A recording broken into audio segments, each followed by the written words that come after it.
Chers téléspectateurs, que la paix du ressuscité repose sur vous. La paix de celui qui nous a appelés des ténèbres à son admirable lumière.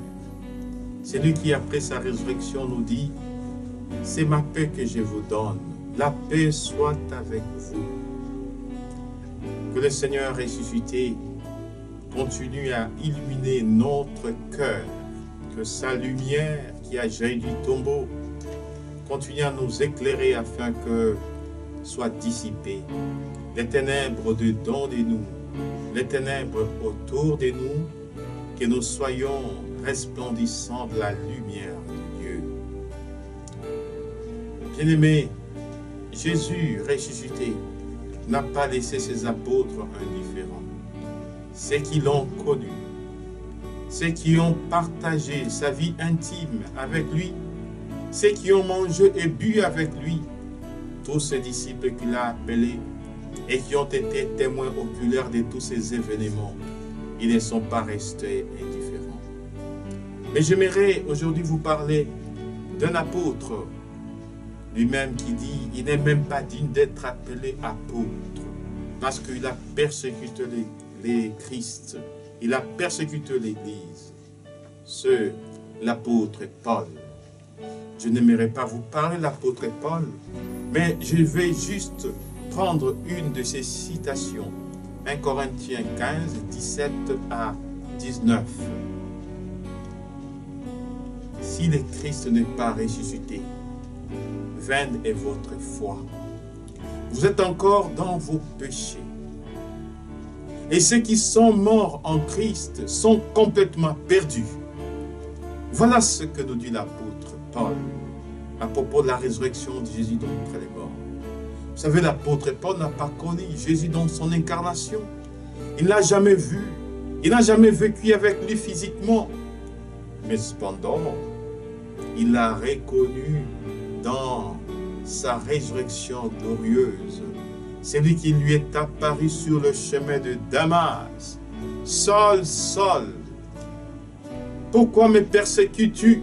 Qui es-tu, Seigneur? Je suis Jésus, celui que tu persécutes. Voilà, c'est celui-là, lorsqu'il a rencontré le visage du ressuscité. Lorsqu'après cette rencontre, il était complètement aveuglé. Il a été conduit chez un certain Ananias. C'est celui qui nous parle. Si Jésus n'est pas ressuscité, vaine est notre foi, nous sommes dans le péché, et ceux qui sont morts en Christ sont complètement perdus. Je pourrais relever d'abord 3 conséquences de la résurrection de Jésus d'entre les morts. La première conséquence, c'est que si Jésus n'est pas ressuscité, vaine est notre foi. La résurrection de Jésus d'entre les morts est le fondement de notre foi. L'apôtre Paul nous dit, Romains 10, verset 9, la foi vient de ce que l'on entend. Ce que l'on entend vient de la prédication. La prédication vient de la parole de Dieu. La foi est née quand Jésus a proclamé, quand il a annoncé. C'est ce que nous appelons les kérygmes, je vais revenir là-dessus, la proclamation et l'annonce. Alors, notre foi en la personne de Jésus grandit de plus en plus parce que, après la mort de Jésus, est-ce que les apôtres avaient-ils encore la foi, quelles que soient les promesses que Jésus leur avait faites? Ce n'est pas pour autant, leur foi avait pris un coup. Ils étaient découragés. Certains étaient tentés de revenir à leur activité. Nous avons vu l'apôtre Pierre qui dit aux autres apôtres, je vais encore pécher. Ah, le ressuscité fortifie notre foi. La résurrection de Jésus-Christ d'entre les morts est le principe de la fortification de notre foi. Si Jésus n'est pas ressuscité, vous voyez, en ces temps de Pâques, nous devions encore demander au ressuscité de nous faire de faire grandir au-dedans de nous les dons de la foi. Si vous aviez la foi, oh, gros comme des petits grains de sénévé, vous direz à cette montagne, déplace-toi et va te planter dans la mer et vous obéirez. La foi est l'assurance de bien que l'on espère, la preuve des réalités que l'on ne voit pas. Hébreux 11, verset 1. Jean 1, 5. Nous avons l'assurance en Dieu que si nous lui demandons quelque chose selon sa volonté, il nous écoute. Et si nous écoutons tout ce que nous lui demandons, nous savons que nous possédons déjà ce que nous lui avons demandé. Que le ressuscité fasse grandir en nous les dons de la foi. Si Jésus n'est pas ressuscité, voilà la deuxième conséquence. Vous êtes encore dans vos péchés. La résurrection de Jésus et le principe de pardon. Le pardon véritable a été accordé dans son incarnation, dans sa mort. Mais la résurrection de Jésus nous procure la justification. Romains 25, verset 4. Livré pour nos péchés, ressuscité pour notre justification. Qu'est-ce que c'est la justification? C'est Jésus-Christ. En tant qu'agneau de Dieu, il ôte le péché, il nous pardonne, il enlève le péché, il nous couvre de sa justice. Il nous couvre de son innocence. Livré pour nos péchés, ressuscité pour notre justification. Nous comprenons pourquoi l'apôtre Pierre nous dit, insulté, il n'a pas rendu l'insulte, maltraité, il n'a pas menacé, mais il s'en remettait à celui qui juge avec justice, lui qui sur le bois de la croix a porté dans son corps nos péchés, afin que, mort à nos péchés, nous devenions justice de Dieu. Bien-aimés, la résurrection comme principe de pardon, principe de justification. Si le Christ n'est pas ressuscité, ceux qui sont morts dans le Christ, en Christ, ils sont perdus. Jésus, dans sa résurrection, est le premier-né d'entre les morts. C'est sa résurrection qui devient maintenant le principe d'explication de la résurrection eschatologique à la fin des temps. Parce qu'il est le premier-né d'entre les morts et parce qu'il est ressuscité, ceux qui sont morts dans le Christ ressusciteront avec lui. Parce qu'il meurt, comme nous dit l'apôtre Paul, dans la corruptibilité, ils ressusciteront avec un corps incorruptible. Ils meurent dans l'ignominie, dans la honte. Et quand ils vont ressusciter, ils revêtiront un corps glorieux.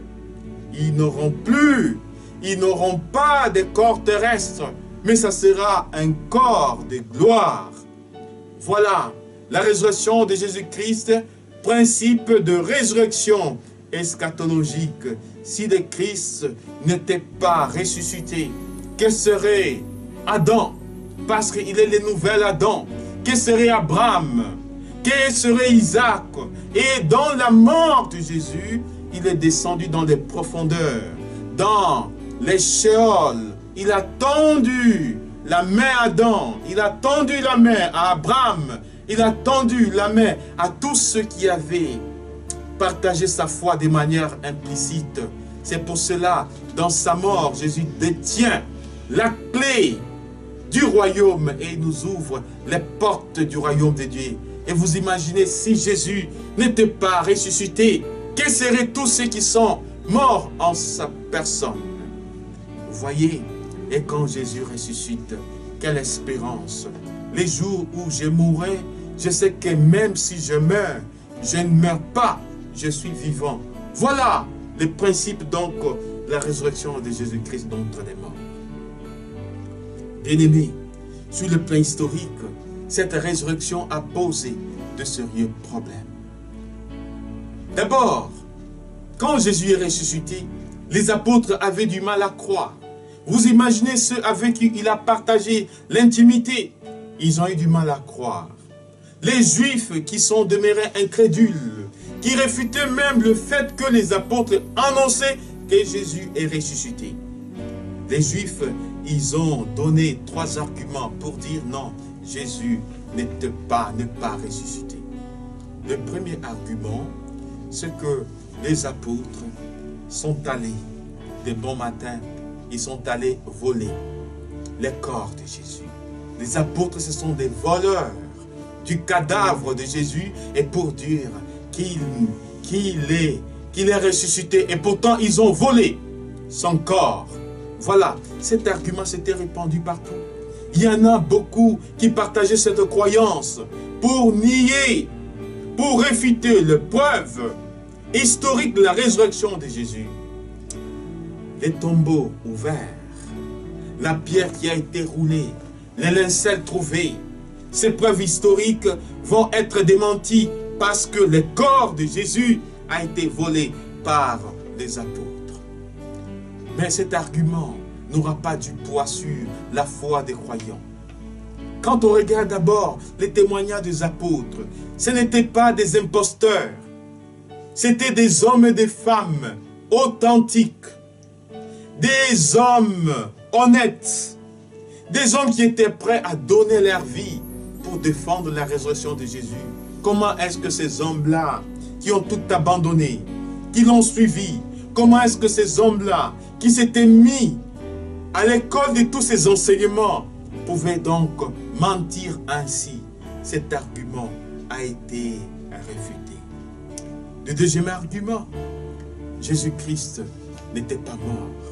Non, sur la croix il était vivant. On l'a descendu vivant. Il avait fait semblant de mourir. On est allé enterrer quelqu'un qui a fait semblant. Donc la mort de Jésus n'était qu'une mort apparente.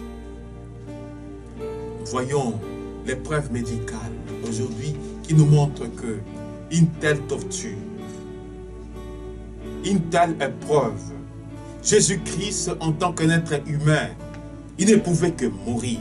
Parce que la torture était tellement forte. Combien de litres de sang notre Sauveur avait perdu? Combien de plaies dont son corps a été couvert?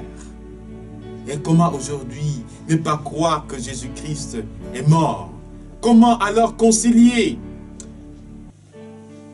les faire semblant de la mort de Jésus et toutes ces paroles que lui-même a prononcées sur la croix?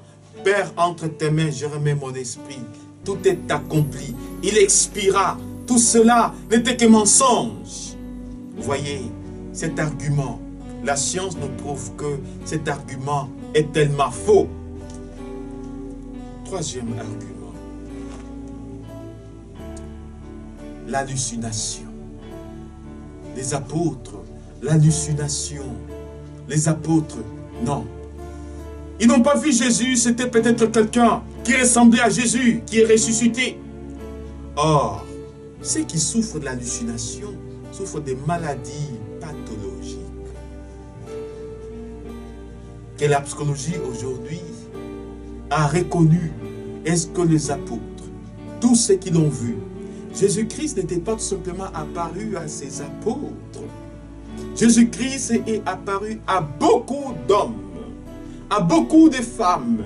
Est-ce qu'on pourrait déduire que toutes ces personnes ont été victimes d'une hallucination générale? Cet argument ne peut pas tenir debout. Jésus est ressuscité d'entre les morts. Voilà, bien-aimés, les fondements de notre foi. Si Jésus n'était pas ressuscité, vaine serait notre foi, vaine serait notre prédication. Ah, nous demeurerions encore dans nos péchés.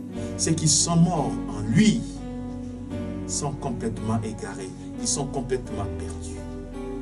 Nous voyons les ressuscités d'entre les morts vont entreprendre un travail de guérison. Guérison intérieure. Guérison avant tout de la mémoire. Jésus va toucher la mémoire de tous ceux qui vont le voir. Pourquoi? Parce que l'acte propre de la mémoire, c'est les souvenirs. Nous voyons que notre Maître, souvent, il nous dit, ou bien la parole de Dieu nous dit, souviens-toi. Nous devons toujours nous souvenir de l'agir de Dieu dans notre vie. Nous devons toujours voir les empreintes de Dieu dans notre vie. Et par une opération mentale qu'on appelle les souvenirs, la mémoire. Et les ressuscités vont entreprendre une œuvre donc de guérison de mémoire. Nous avons 3 sortes de mémoire. La mémoire visuelle, la mémoire auditive, il faut que j'entende. La mémoire visuelle, il faut que je vois pour que je puisse retenir. La mémoire tactile, il faut que je touche. La mémoire auditive. Nous voyons quand Marie-Madeleine est allée à la tombe de Jésus, au tombeau de Jésus. Les ressuscités étaient là. Marie-Madeleine ne l'a pas reconnu. Elle a confondu à un jardinier. Ces anges de Dieu, où a-t-on mis les corps de mon maître? Et quand le ressuscité maintenant apparaît à Marie-Madeleine, quand le ressuscité l'appelle par son nom, Marie-Madeleine reconnaît la voix de son bien-aimé. Elle se tourne et dit, Rabouni, mon maître. C'est la guérison de la mémoire auditive. La guérison de la mémoire auditive. Le maître parle, nous devions saisir sa voix. La voix de mon bien-aimé, nous disent les cantiques des cantiques. Et à moi, moi je suis à mon bien-aimé. Comment tu peux oublier la voix de ton mari, de celui que tu aimes? Et le ressuscité entreprend l'œuvre de guérison. La mémoire visuelle. Oh, les disciples d'Emmaüs, chemin faisant, il leur expliquait les Écritures en commençant par Moïse, les écrits et les psaumes. Ce n'est pas pour autant qu'ils l'ont reconnu. Mais lorsqu'il est arrivé à Emmaüs et qu'il a rompu la pain, il leur a donné. Alors leurs yeux s'ouvrirent. Leurs yeux s'ouvrirent. La guérison de la mémoire visuelle. Et il est reconnu. Le temps de la résurrection est un temps de guérison de notre mémoire. Mémoire auditive, mémoire visuelle. La guérison de la mémoire tactile avec l'apôtre Thomas. Quand les ressuscités, alors que les portes étaient fermées, il apparaît au milieu des disciples. Il leur a dit, s'adresse à Thomas, avance, cesse d'être incrédule. C'est moi, je suis le vivant. Un esprit n'a ni chair ni os. Viens, mets tes mains dans les marques de ma passion. Cesse d'être incrédule. Et quoi? Et quand Thomas a mis ses mains d'abord dans son côté qui était ouvert et dans les marques de sa passion, Thomas est parvenu à confesser Jésus-Christ sous ses vocables, mon Seigneur et mon Dieu. Jésus est Seigneur, à la gloire de Dieu le Père. Jésus est Dieu. Alors quand tu l'as touché, c'est la guérison de la mémoire tactile. Bien-aimé, nous comprenons maintenant pourquoi les apôtres vont annoncer ce que j'appellerai les kérigmes, l'annonce et la proclamation. C'est Jésus que vous avez mis à mort. Dieu l'a ressuscité d'entre les morts. Aujourd'hui, le salut est annoncé en sa personne. Oh, soyons ces êtres ressuscités. Et qu'est-ce que c'est? Un homme, une femme qui partagent la résurrection de Jésus. C'est celui-là qui accepte de sortir de sa situation de tristesse pour accueillir la pleine joie de la résurrection. C'est celui-là qui accepte de sortir des ténèbres pour accueillir la pleine lumière. C'est celui-là qui accepte de sortir de l'état du péché, de la mort du péché. Car le salaire du péché, c'est la mort. Mais le don gratuit que Dieu fait à ses enfants, c'est la vie éternelle. C'est celui-là qui fait ces passages du péché à la grâce, qui expérimente dans son corps, dans sa chair, dans son existence chrétienne, le poids de la résurrection de Jésus-Christ. Que Dieu notre Père vous bénisse et qui vous donne d'acquérir pleinement la résurrection de Jésus-Christ d'entre les morts, lui qui est éternellement Père, Fils et Saint-Esprit. Amen. À toute la terre, il nous envoie.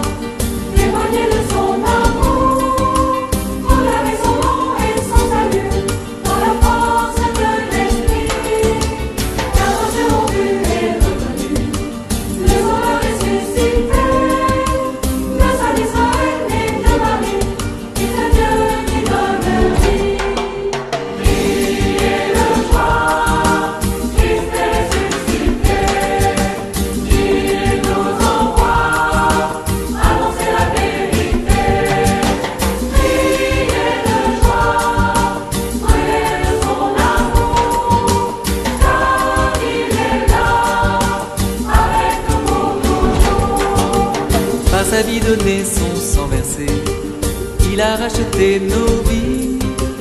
Il détruit les portes des enfers, il nous sauve du péché. À tout homme il donne son salut, don gratuit de son amour. Vivons dans sa gloire et sa clarté, maintenant et à jamais. Priez de joie.